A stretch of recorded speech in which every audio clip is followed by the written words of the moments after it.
कि आज का दिन आप लोगों का है ना पूछने का है? तो हम ये कहना चाहते हैं कि सबसे पहले जो हम बात बताएं उसको पहले सुन लो और उसके बाद फिर तुम अपना प्रश्न करो, ठीक है। प्रश्न आप देखिए बहुत सारे माने कि हम बता रहे हैं तो यूट्यूब पर भी जा रहा है, तो बहुत सारे लड़कों का कमेंट आ रहा है कि सर जी ये कमी दुनिया भर के सब अपनी अपनी बता रहे हैं।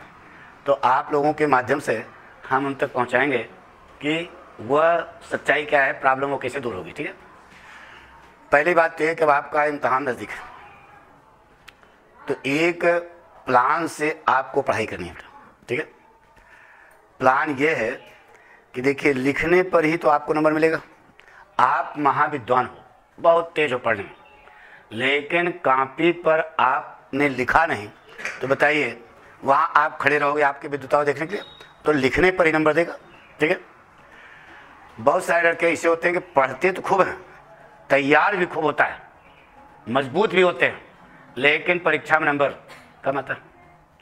ऐसा देखा होगा, आप अपने बीच में देखे होंगे कि पढ़ने में तो होशियार है, लेकिन जब नंबर की बात आती है तो उसको नंबर नहीं मिलता। इसमें आपको क्या करना है कि आप एक प्लान बनाइए। फिजिक्स, केमिस्ट्री, मैथ जितने भी विषय हैं सबकी बात करें बेटा, अंग्रेजी, एक एक चैप्टर समझे ना।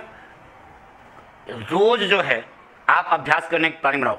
जैसे आपको पहला पाठ लिखाया गया होगा द लास्ट स्टेशन में लिखाया, पढ़ाया भी है, लिखाया भी है।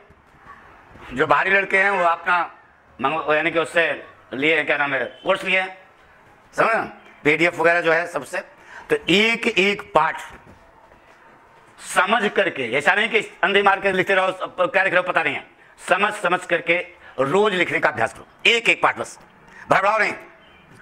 और देखना कितना पाठ है यार, 15-20 दिन में आपका एक बार रिवीजन हो जाएगा इधर, ठीक है।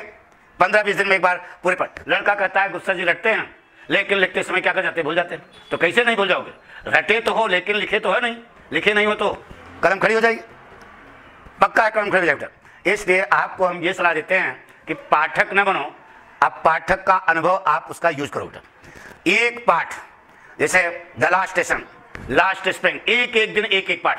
और लिखने में जितने क्वेश्चन हैं वो जिससे ज़्यादा टाइम नहीं लगेगा बेटा, केवल 1 घंटा ज़्यादा लगेगा। कितना घंटा? 1 घंटा। अच्छा, अब एक्स्ट्रा पढ़ने की कोशिश ज़्यादा ना करो, जितना पढ़े हो दैट इज बहुत, साल भर पढ़े हो, अब उसी को जो है क्या करना है आपको, रिवाइज करना है। और रिवाइज ऐसा नहीं मौजबानी किताब खोल बैठो, लिखो खूब। फिजिक्स है, केमिस्ट्री है, जितना है सब लिख लिख करके देखो, एक एक चैप्टर, पूरा एक ही साथ कोर्स नहीं, एक एक चैप्टर के एक एक चैप्टर आप लिख करके उसको देखें कि कैसे जो है हम, यानी कोई क्वेश्चन आ गया तो हम उसको कैसे प्रेजेंट करेंगे, ये तो हमने आपको बोर्ड बता दिया, ठीक है, अरे लिखने का तरीका बता दिया। तो उसी आधार पर अगर आप लिखोगे तो कॉन्फिडेंस आएगा, नहीं बेटा। तो जब इम्तहान में कलम लेके बैठोगे तो कलम खड़ी नहीं होगी, आप निश्चित है कि उसको क्या करोगे, लिख लोगे। यानी कि अब सीधे सीधे पढ़ाई कम, लिखाई ज़्यादा, चाहे वो फिजिक्स हो, चाहे केमिस्ट्री हो, चाहे मैथ हो, चाहे अंग्रेजी हो, लिख लिख करके देखो। अब जैसे मैथ का सवाल है तो अब उसको जो जैसे सेंटेंस सवाल देखा, आपको दिमाग में है कि हमें आता है, पक्का आता है, उसको लिखने की जरूरत नहीं। लेकिन ऐसे सवाल होंगे जो लंबे होंगे थोड़ा, उनको बिना लिखे, अब भैया 60 क्वेश्चन आता है, लॉन्ग क्वेश्चन भी आता है, तो 60 क्वेश्चन जब तुमको तैयार है तो उसको अभ्यास करने की जरूरत नहीं है, वो तो आप ही के लिए हो गए। लेकिन जैसे लंबा सवाल आ गया तो उसको बिना अभ्यास किए हुए आप उसमें सफल नहीं होगा, ठीक है। तो उसको लिख लिख कर लगा डालो और 1 घंटे प्रत्येक विषय पर, 5 घंटे हैं, 5 विषय हैं, हिंदी छोड़ दो, बल्कि नहीं हिंदी का को छोड़ दो, लेकिन 5 विषय हैं तो 5 घंटा कम से कम आपको एक्स्ट्रा देना पड़ेगा, अभी तक जो पढ़ रहे थे, अध्ययन कर रहे थे, इसके अलावा, ठीक है। अगर आपको नंबर 1 पे जाना है, सभी नंबर 1 पे जाने के लिए बैठे उठा, तो इसके लिए 5 घंटा नहीं तो 4 घंटा जो है आपको लिखना, ठीक है। अब ऐसा नहीं कि 4 घंटा लगातार लिखते रहो, अरे थोड़ी देर बाद बीच में रेस्ट भी ले लो, ठीक है। अभी तो इम्तहान देने रहो, लेकिन इम्तहान में 3 घंटा लगातार लिखना पड़ेगा, पक्का। तो ये साथ में अभ्यास भी आपका हो जाएगा, ठीक है। और जैसे जैसे बताया गया है उसी ढंग से आपको बोर्ड परीक्षा में लिखना है, ठीक है। अब आप लोगों का आज प्रश्न पूछना था, कुछ पूछना चाहते हो तो पूछो, कोई लड़का?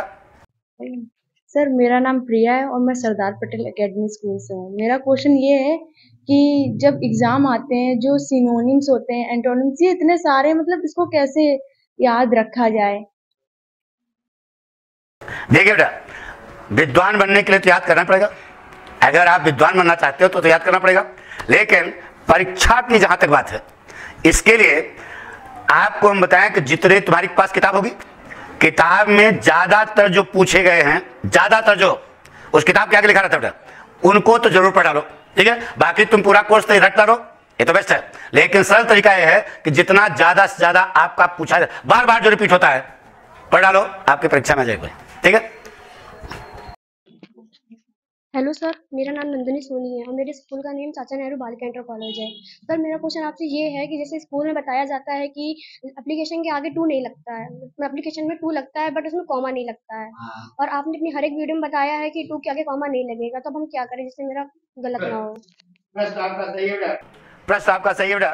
बहुत सारे कमेंट्री भी आ रही है यूट्यूब पर भी कि सर जी एप्लीकेशन लेटर लिखने में आप जो है जो टू लिखते हो उसके बाद कामा नहीं लगना चाहिए। हमने यही बताया बेटा। एक्चुअल में जब हम लोग आपकी तरह पढ़ते थे बेटा तो यही बताया जाता था to comma the senior superintendent of police comma Kanpur comma 60 फरिश्ता पंडलाइन, ऐसे सिखाया जाता था। लेकिन उस पर फिर लोगों ने गौर किया क्या तो गलत होता है। क्या गलत होती है? जिसे कहते हो प्रिंसिपल साहब के पास आपको अपनी कैसे लिखनी है, तो आप प्रिंसिपल साहब से अपनी बात को कहते हो ना, प्रिंसिपल साहब से आप अपनी बात को कहते हो, तो जैसे कहते हो ना he said to the principal, he said to the, बताइए टू के बाद कामा लगता है क्या? तो Pathak said to the principal, तो टू द प्रिंसिपल तो रहेगा, टू द प्रिंसिपल, लेकिन टू के बाद कामा लगता है क्या? यह कारण है कि वहां टू नहीं लगना चाहिए, सॉरी टू के बाद कामा नहीं लगना चाहिए। ये बात समझ ना, आगे होगा समझ। सर मेरा नाम हेमंत है, मैं Radha Krishna memorial education centre से हूँ, मैं क्लास 10th में हूँ। सर मुझे ये पूछना है कि बोर्ड में 95 प्लस कैसे स्कोर करें? आज हाँ प्रश्न सही है। 95 प्लस बोर्ड परीक्षा में आप कैसे प्राप्त करोगे, यह प्रश्न था। तो सीखना चाहोगे? पहला पाठ यह है कि आपकी बोर्ड परीक्षा में जितने प्रश्न आवे सबको आपको करना पड़ेगा। 90 प्लस पाने के लिए सारे प्रश्न जो है अटेम्प्ट करने पड़ेंगे, कोई प्रश्न छूटना नहीं चाहिए। अगर एक प्रश्न आपने 5 नंबर का छोड़ दिया तो सीधे कॉपी जो है 95 पे आ गई, 95 पे जैसे लगेगी। और अगर 5 नंबर का और छोड़ दिया तो 90 पे आ जाएगा, तो 90 में कॉपी जचेगी।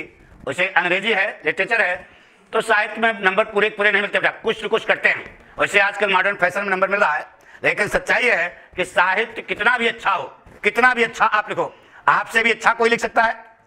इसलिए इसका एक नियम होता है कि साहित्य में पूरे नंबर नहीं मिलते हैं, लेकिन आजकल मिल रहा है, तो उसी को मिल रहा है जो वास्तव में उस लायक है। अभी एक लड़के ने कहा कि हम कोई भी अध्यापक जब बोर्ड की कॉपी जांचता है तो इतनी सीरियसली नहीं जांचता जितना सीरियसली आप कॉपी जांचते हो। सच्चाई है बेटा कि जो मीडियम क्लास का लड़का है उसकी कॉपी जो है ये सीरियसली नहीं जांची जाती, देख लिया जाता है कि हाँ लड़का पास होने लायक है, पास कर दो इसको, 80-85 नंबर दे दो। लेकिन जो 90 के ऊपर जाने वाला लड़का है उसकी कॉपी अच्छे ढंग से देखी जाती है। एग्जामिनर देखता है किसकी गलती कहाँ है, उस गलती को पकड़ने क्या करता है, कोशिश करता है, तभी तो नंबर काटेगा। तो कहने का मतलब यह है कि 90 प्लस कैसे आपको मिलेगा। पहला पार्ट यह है कि आपको कोई क्वेश्चन छोड़ना नहीं है। दूसरा पार्ट, कॉपी पर कहीं कट पिट ना हो, बिल्कुल नीट एंड क्लीन, अच्छी हैंड राइटिंग होनी चाहिए, तब जाकर के आपको नंबर मिलेगा। दूसरी चीज, इन द बिगनिंग, मान लो लिखते समय कहीं आपकी गड़बड़ी हो रही है तो शुरू में तो इतना बहुत ध्यान रखना है कि शुरू में बिल्कुल गड़बड़ ना हो, बीच में अगर एक आध वर्ड आपका गड़बड़ भी हो गया तो काटना नहीं है, फुल स्टॉप, फिर दोबारा वही लिखना है, काटना नहीं। अगर काट दिया तो वहीं से आपकी माइनस मार्किंग शुरू हो जाएगी। यानी कि हिंदी और अंग्रेजी में, हम मैथ की बात तो नहीं करते हैं, हिंदी और अंग्रेजी में आप कसम खा लो कि बोर्ड की कॉपी पे आप कटपिट नहीं करोगे, पूरा क्वेश्चन आपको तैयार होना चाहिए लिखते समय। और उसके लिए बता दिया अभी थोड़ी देर पहले कि लिख करके जितना ज्यादा लिख करके अभ्यास करोगे वही आपका प्लस पॉइंट होगा बेटा, तभी आपको अच्छे नंबर मिलेंगे। ठीक है, थैंक यू। मैं new stepping stone international school से हूँ। सर मेरा क्वेश्चन ये है कि जो बोर्ड एग्जाम में ऐसे आता है उसका कोई क्राइटेरिया तो होता नहीं है कि वो कहाँ से आएगा, तो उसके अंदर का कंटेंट किस तरीके से लिखा जाए? पहली बात यह से एस्से नहीं आता, आजकल क्या आता, आर्टिकल आता बेटा। बैठो। तो एस्से जो है, एस्से माने होता बेटा निबंध, यानी कि जिसका कोई बंधन न हो, निबंध की कोई सीमा नहीं होती बेटा, बड़ा से बड़ा आप लिख सकते हो। उसकी हेडिंग आजकल चेंज करके क्या कर दी गई, आर्टिकल कर दी गई बेटा। क्या कर दी गई, आर्टिकल कर दी गई। तो आर्टिकल पहला पॉइंट ये बेटा, जैसे थोड़ा सा हम एक एग्जांपल बताते बेटा, लिख के आपके आर्टिकल आ गई कि इंडियन वुमेन पर जो है आप आर्टिकल लिखिए, भारतीय महिला, ठीक है। अब इस पर आपको ऐसे लिखना बेटा, ऐसे क्या आर्टिकल बनानी है। तो पहली बात तो इंट्रोडक्शन, इंट्रोडक्शन में आप शुरुआत करेंगे, यानी कि स्त्रियों के बारे में पूरा परिचय देंगे। फिर क्या क्या परिचय देंगे इसको समझो। India, women in ancient age, women प्राचीन जमाने में हमारी भारतीय महिलाओं की क्या स्थिति। फिर वुमेन इन मिडिल एज, मध्य युग में हमारी महिलाएं कैसे थी, उसके बारे में आपको बताना पड़ा। फिर वुमेन एज, मॉडर्न एज, ये 3 हेडिंग डाल दो, नीचे लास्ट में कंक्लूजन डाल दो। तो इस प्रकार से आप सारी बात अपनी बता रहे हो बेटा। प्राचीन अवस्था में क्या थी, मिडिल एज में क्या हो गई, और मॉडर्न एज में क्या है। और ऊपर इंट्रोडक्शन है, नीचे कंक्लूजन है, पूरा उठा छाप दो, ठीक है। तो अब इतना तो माइंड जब आप इससे पढ़ोगे तो उसमें यही लिखा होगा, इसी को आधार बना करके आप इसे पूरा जाओ, ठीक है। और ध्यान रहे, आर्टिकल जो है वह 1.5 पेज से ज्यादा नहीं करना पड़ता, क्योंकि वहां वर्ड जो है निर्धारित है। बहुत से लड़के घर स्कूलों में बताया गया है, अभी एक कोई विद्यार्थी बता रहा था कि 5 पेज का आर्टिकल लिखना, 5 पेज का आर्टिकल लिखा, सारा क्वेश्चन छूट गया, सारा क्वेश्चन 100 नंबर को हो रहा है ना पेपर। तो 5 पेज का जब आप आर्टिकल लिखने लगोगे तो बताइए सारे क्वेश्चन क्या हो जाएंगे, छूट जाएंगे। तो इसलिए आर्टिकल जो आप लिखोगे, पैराग्राफ वाला जो लिखोगे, वह 1.25 पेज बोर्ड की कॉपी पे, 1.25 पेज या 1.5 पेज, इससे राइटिंग छोटी बनती है तो 1.25 पेज, और राइटिंग थोड़ा बड़ी बनती है तो 1.5 पेज। इससे ज्यादा आप लिखोगे तो एग्जामिनर सोचेगा कि हमको मूर्ख बनाया जा रहा है, इसमें कोई मैटर नहीं, ठीक है। तो कोई भी चीज है उसकी 5 हेडिंग बना, कोई ऐसे मिले उसकी क्या हेडिंग बना, 5 हेडिंग अपने मन से सोच करके, ठीक है। अब से कुछ पढ़े रहोगे तो अच्छी बात है, क्या क्या उसके बारे में लिख सकते हो ये तो आपको देखना पड़ेगा, तैयार होना चाहिए। Thank you. हेलो सर, मेरा नाम यश सचान है, मैं पारितोष इंटर कॉलेज में पढ़ता हूँ। सर आप उसमें सेंट्रल आइडिया में आप बोलते हैं कि द पोएम लिखो, स्कूल वाले बोलते हैं कि अबाउट द पोएम लिखो। सर इसमें बेटर कौन रहेगा? कि सेंट्रल आइडिया कैसे लिखी जाएगी पूछना चाहते हो ना। अब देखिए बेटा, आपके सामने लड़का कह रहा है कि हमारे स्कूल में बताया जाता है अबाउट द पोएट लिखो, फिर अबाउट द पोएम लिखो, फिर उसके बाद सेंट्रल आइडिया लिखो। तो बताइए कितनी पेज में, कवि के बारे में लिखो, फिर उसके बाद कविता के बारे में लिखो, फिर उसके बाद सेंट्रल आइडिया हेडिंग डाल लिखो। बताइए सेंट्रल आइडिया माने आपको मालूम बताया गया कि नहीं बताया? केंद्रीय विचार। सेंट्रल माने केंद्रीय, आइडिया माने पूरे पाठ का जो निचोड़ है, पूरे पाठ में जो निचोड़ है, पूरी पाठ की जो थीम है उसको आपको लिखना होता है।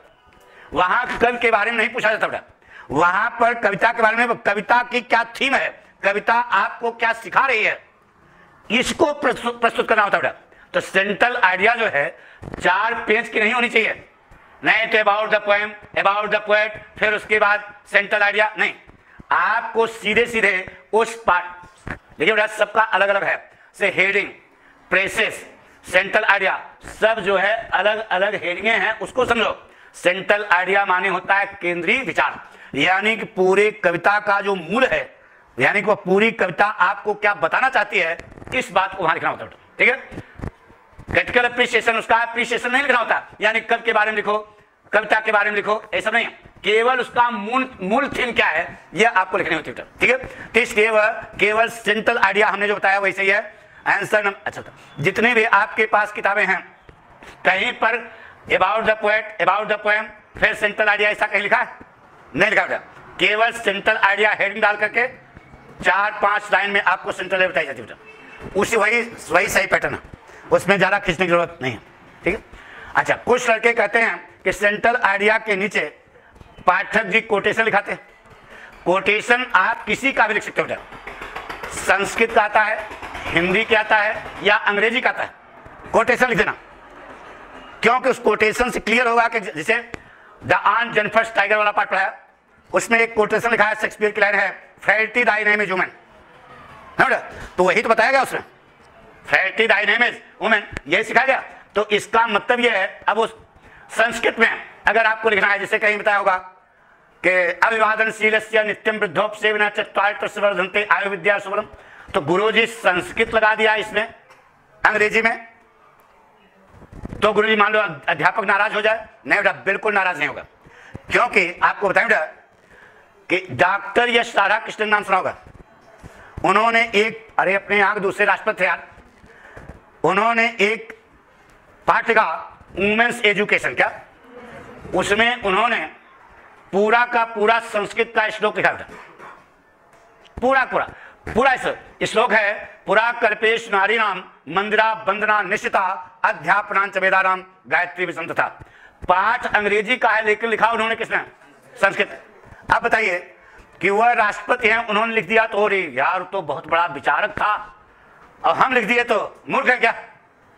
भाषा का वहां नहीं, कोटेशन। अब ऐसा नहीं पता लगा कि सेंट्रल आइडिया लिख रहे हो, पूरा सेंट्रल आइडिया हिंदी में लिखो, कोटेशन जो है, उद्धरण जो है, आप वह हिंदी में लिख सकते हो, संस्कृत में। बताइए, जब आप अंग्रेजी का एस्से लिख सकते हो, अंग्रेजी का, तो सोचते हो कि कोई हिंदी का कोटेशन मिल जाए, या हिंदी का एस्से लिखते हो तो सोचते हो कोई अंग्रेजी का कोटेशन मिल जाए तो लगा दे 4 साल लग जाएगा।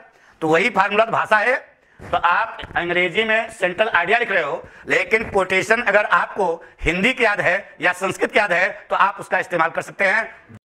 हेलो सर, मैं अंजी वासी विवेकानंद विद्या निकेतन की शिष्या हूँ। मैं आपसे ये पूछना चाहती हूँ, जो क्वेश्चन बैंक दिया गया है इंग्लिश में, उसमें जो ट्रांसलेशन दिया वो डायरेक्ट कर दिया गया, उसमें कोई ट्रांसलेशन के रूल नहीं लगाए गए हैं, उसको आप बता दीजिए।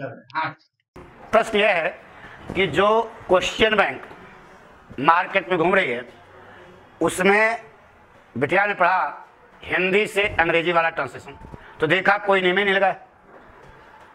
ऐसा बेटा कि जो तुमको मालूम है, जो तुमको पढ़ाया गया है टेंस, उस आधार पर आपको वहां करना बेटा। आजकल मॉडर्न फैशन क्या है, गूगल पर चले जाओ, एक पैराग्राफ लिख दो, खर्च जो है बटन दबाओ, जवाब आ जाएगा। अब जो वहां पर ट्रांसलेटर बैठे हैं वो सब विद्वान नहीं बेटा, साफ साफ बता दें, वो तो बोलचाल की भाषा, अरे एक तो स्पीकिंग इंग्लिश होती है ना, बोलचाल की भाषा वाली, तो बोलचाल की भाषा वाली जो अंग्रेजी वो लिखते हैं।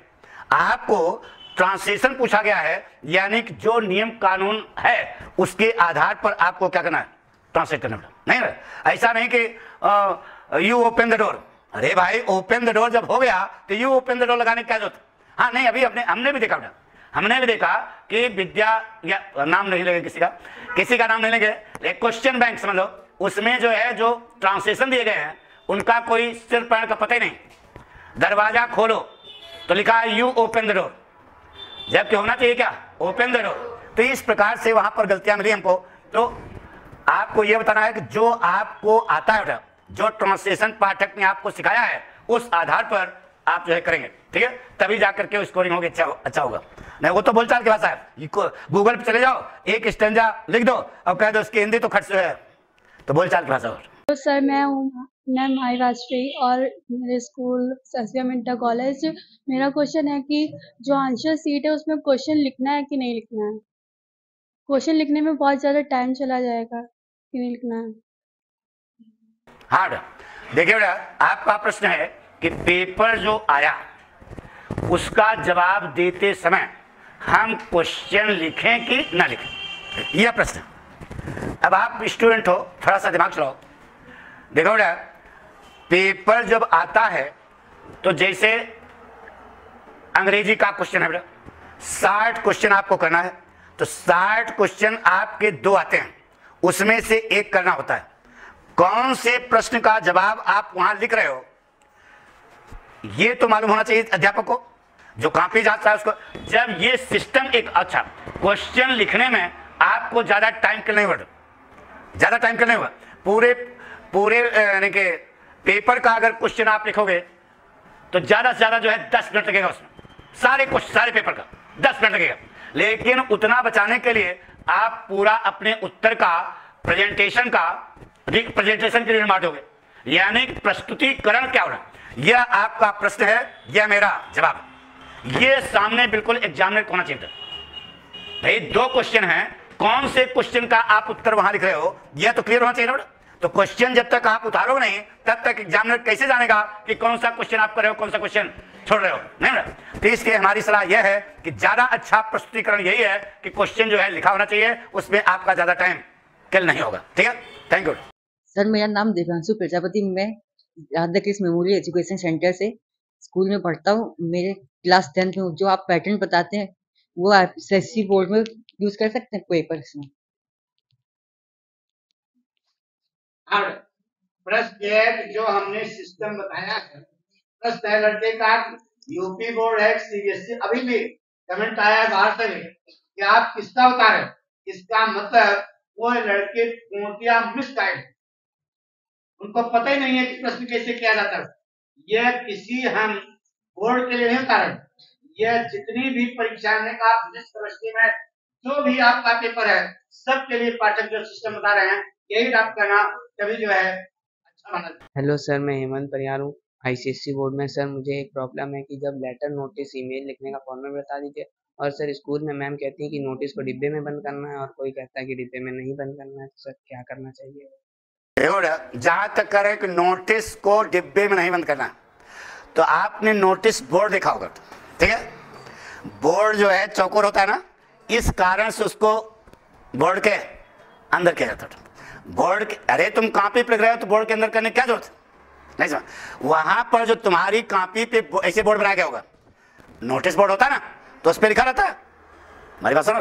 तो वहां पर आप जो सलाह दे रहा है अध्यापक कि बोर्ड बनाने की जरूरत नहीं है, तुम अपनी कॉपी पे लिख रहे हो, बिल्कुल सही सलाह दे रहा है। बोर्ड बनाने को बहुत सारे गार्जियन, अब इम्तिहान नजदीक है, अपने बच्चों पर दबाव डालते हैं, कहते हैं देखो पड़ोस को उनका मिश्रा जी का लड़का जो है टॉप कर गया, तुम ऐसा कहते बेटा।